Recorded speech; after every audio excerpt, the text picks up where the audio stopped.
अस्सलाम वालेकुम। मेरा नाम डॉक्टर राना अबरार है। इर्तिकाए फ़हम डिजिटल मीडिया के प्लेटफॉर्म से मेरे साथ मेरे आज जो रोज़ के साथी होते हैं राना हबीबुल्ला साहब, आज वो छुट्टी पे हैं, आज वो अवेलेबल नहीं थे, तो आज मजबूरन अकेले प्रोग्राम करना पड़ रहा है। बहरहाल उनको बहुत मिस कर रहे हैं हम लोग। जिनाह हाउस हमले में कुछ अपडेट्स हैं।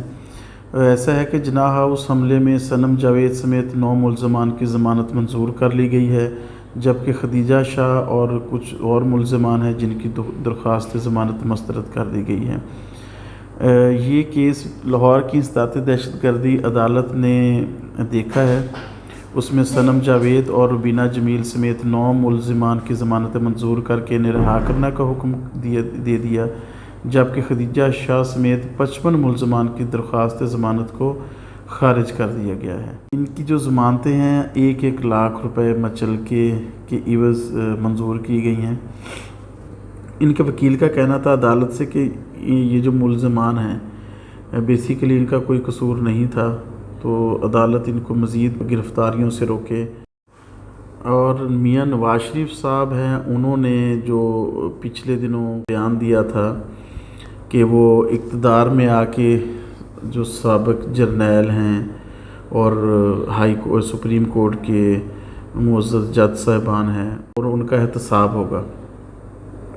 इसके लिए मियां शहबाज शरीफ साहब तशरीफ़ ले गए थे यूके में, लंदन में जाके उन्होंने रिक्वेस्ट की थी इत्तलात के मुताबिक कि आप अपने बयानिए को थोड़ा नरम करें, लेकिन मियां नवाज शरीफ साहब ने इनकार कर दिया और मरियम नवाज़ समेत नून लीग के बहुत सारे ऐसे रहनुमा हैं जिनकी सपोर्ट हासिल है मियां नवाज शरीफ साहब को इस बयानिए पे। मियां साहब इस बार कड़े एहतसाब का बयानिया लेकर मैदान में उतरेंगे। बंद न करना भी, ठीक है। असल में एस्टेब्लिशमेंट के ख़िलाफ़ एक बयानिया शायद इन दिनों ज़्यादा बिक रहा है, तो वो नून लीग भी इससे फ़ायदा उठाना चाह रही है, तो यही शायद मियां साहब का लाएअमल होगा। मज़ीद 21 अक्टूबर को मियां नवाज शरीफ साहब तशरीफ़ ला रहे हैं पाकिस्तान में, तो उसमें तफसीलात इस तरह से हैं कि नवाज शरीफ साहब जो पार्टी रहनुमाओं के तहफ़्फ़ुज़ात हैं और बाकी मामलात उनको बराह रास्त खुद देखेंगे। मियां शहबाज शरीफ समेत किसी भी सीनियर उनके जो पार्टी के अरकान हैं, किसी को भी नवाज शरीफ साहब के नेक्स्ट वज़ीर-ए-आज़म बनने पे कोई एतराज़ नहीं होगा। वो उनके मुतफ़िक़ा वज़ीर-ए-आज़म के कैंडिडेट हैं। नवाज शरीफ ने कहा है कि इधर उधर की बजाय नून लीग सिर्फ मुआशी अहदाफ की जानिब तवज्जो मरकूज़ रखे। उसके बाद मियां शहबाज शरीफ साहब और हमज़ा शहबाज शरीफ साहब का कहना है 21 अक्टूबर को अवाम अपने कायद मियां नवाज शरीफ साहब का फ़कीदुल मिसाल इस्तकबाल करेंगे। और हमज़ा शहबाज साहब का ये भी कहना था कि इमरान खान और साथियों ने मुल्क को डिफ़ॉल्ट के किनारे पे पहुंचा दिया था, हमने मुल्क को बचाया है।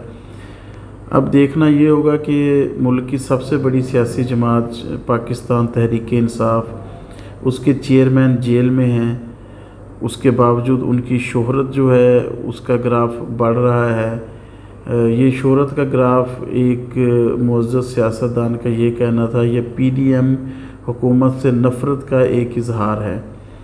तो देखें मियां साहब तशरीफ़ लाते हैं 21 अक्टूबर को, तो किस तरह का इस्तकबाल होता है। वैसे उनके जावेद लतीफ़ साहब ने पिछले दिनों मामलात और हालात देखते हुए ये कहा था कि शादियों का सीज़न है तो हम ज़्यादा लोग एयरपोर्ट नहीं लेके जाएंगे। वो बेसिकली शादियों का सीज़न ही उन्हें अंदाज़ा था कि शायद इतने लोग वहाँ पे इकट्ठे ना हो सकें मियां साहब के इस्तकबाल के लिए। साबिक़ चीफ़ जस्टिस उमर अता बंदयाल साहब और जस्टिस इजाज़ुल एहसन को मिसकंडक्ट की शिकायत में क्लीन चिट मिल गई। इन दोनों जज साहिबान के ख़िलाफ़ जब इलेक्शन का मामला था पंजाब और खैबर पख्तूनख्वा में, उन दिनों 10 अप्रैल को ऐसी शिकायत आई जिसमें मिसकंडक्ट का अंसर शामिल था। तो आज ये केस का फ़ैसला हो गया और क्लीन चिट मिल गई और ये कहा गया कि दोनों जो मुअज़्ज़ज़ जज साहिबान हैं इनके ख़िलाफ़ मिसकंडक्ट का जो भी केस है उसे ख़त्म किया जाता है।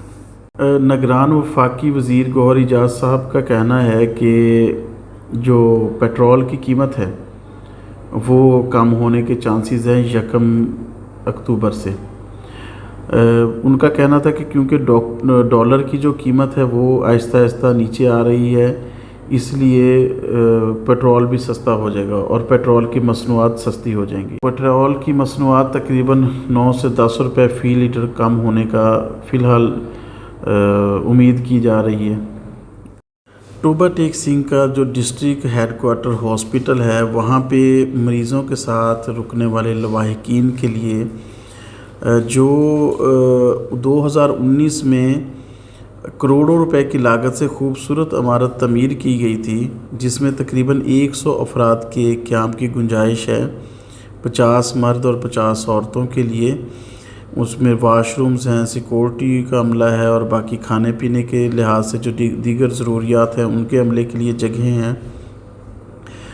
انتظامیہ کی عدم دلچسپی کی وجہ سے وہ سب کچھ جو اپنی افادیت ہے وہ کھو بیٹھا ہے، اور ہسپتال میں آنے والے مریضوں کے لواحقین کھلے آسمان کے نیچے لانز میں گراسی پلاٹس میں رات گزارنے پہ مجبور ہوتے ہیں۔ تو مریضوں اور ان کے لواحقین نے انتظامیہ سے درخواست کی ہے کہ اس طرف خاص توجہ دی جائے تاکہ پیشنٹ مریض جو کہ پہلے ہی مصیبت میں ہوتے ہیں ان کے لواحقین کو ایٹ لیسٹ رکنے کے لیے کوئی مناسب جگہ مل جائے تو یہ مہربانی ہوگی، بہت اچھا ہوگا۔ اور پیر محل میں جو قبضہ مافیا ہے ان کا راج ہے۔ سرکاری ملازمین کی پشت پناہی کی وجہ سے قبضہ مافیا نے پیر محل میں قیمتی سرکاری اراضی پر قبضہ کر لیا۔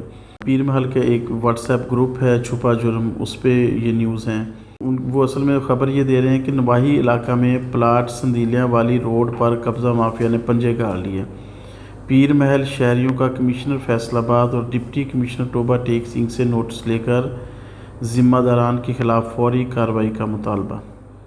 ٹوبہ ٹیک سنگھ کے حوالے سے جو ہمارے پاس نیوز ہیں، ٹوبہ ٹیک سنگھ ڈسٹرکٹ پریس کلب کا جو آفیشیل واٹس ایپ گروپ ہے اس میں ٹوبہ ٹیک سنگھ میں جو کباڑ خانے ہیں انہوں نے شہریوں کی زندگی اجیرن کر دی ہے۔ اصل میں ٹوبہ ٹیک سنگھ سٹی کے اندر رہائشی علاقوں میں کباڑ خانے، محلوں کے اندر کباڑ خانے کھلے ہوئے ہیں۔ تو خبر یہ ہے کہ وہاں پہ جو نکارہ سامان پڑا ہوا ہے وہاں پہ بارش کا پانی کھڑا ہوتا ہے جس سے ڈینگی پھیلنے کا بھی خطرہ ہے۔ اس کے علاوہ جو محلے میں یا باقی جگہوں پہ لوگوں کی آمد و رفت ہوتی ہے، کئی دفعہ ایسے لوگوں کی ہوتی ہے جو محلے میں نامناسب ہوتا ہے۔ جو انجمن شہریار کے صدر رانا عمران احمد خان صاحب ہیں، انہوں نے ڈپٹی کمشنر محمد نعیم صاحب اور جو دیگر اعلیٰ ارباب اختیار ہیں ان سے مطالبہ کیا ہے کہ کباڑ خانوں کو رہائشی علاقوں سے باہر نکالا جائے۔ عزیز ناظرین، آج کے لیے اتنا ہی، کل پھر آپ کی خدمت میں حاضر ہوں گے، تب تک کے لیے اللہ حافظ۔